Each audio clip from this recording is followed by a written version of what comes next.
Friends, welcome to SNP vlogs. మనం ఈరోజు అల్లం పచ్చడి ఎలా చేయాలో చూద్దాం.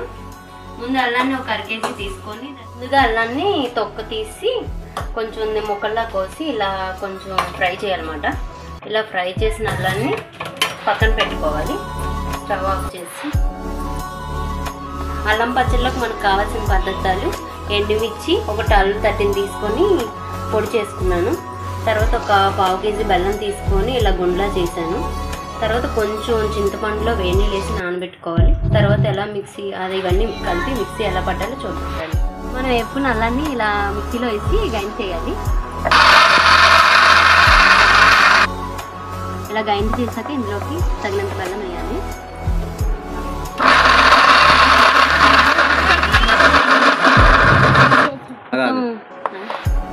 ఇలా అల్లం మొత్తం ఇలా అయ్యాక అంటే నెక్స్ట్ ఈ చింతపండు వేయాలి.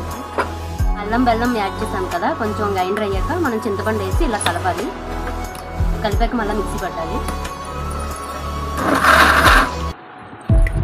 ఇలా గ్రైండర్ అయ్యాక మళ్ళీ ఈ 3 వేసాం కదా, ఇది అయ్యాక కారపొడి యాడ్ చేసుకోవాలి. అలా గ్రైండర్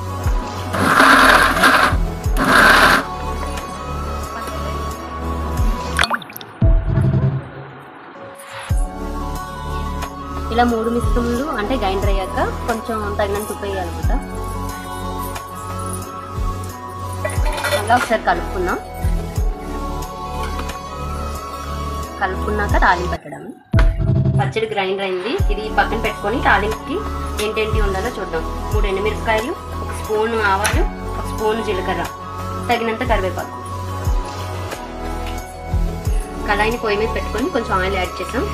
అందులో కొంచెం ఎండుమిర్చి, ఆవాలు,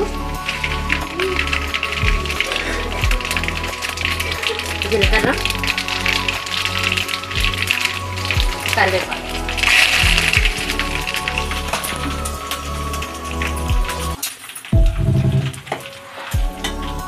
ఇది బాగా చల్లారాలి. చల్లారాకే పోపు వేయాలి. అంటే టేస్ట్ బాగుంటుందండి ఫ్రెండ్స్, అంతే, ఇంకేం లేదు.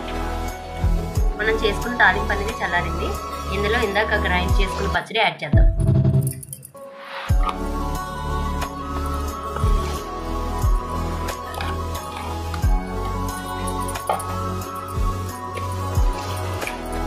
అంటే ఆయిల్ ఎక్కువ పడుతుంది, పచ్చడి కొంచెం నిల్వ ఉంటుంది కాబట్టి.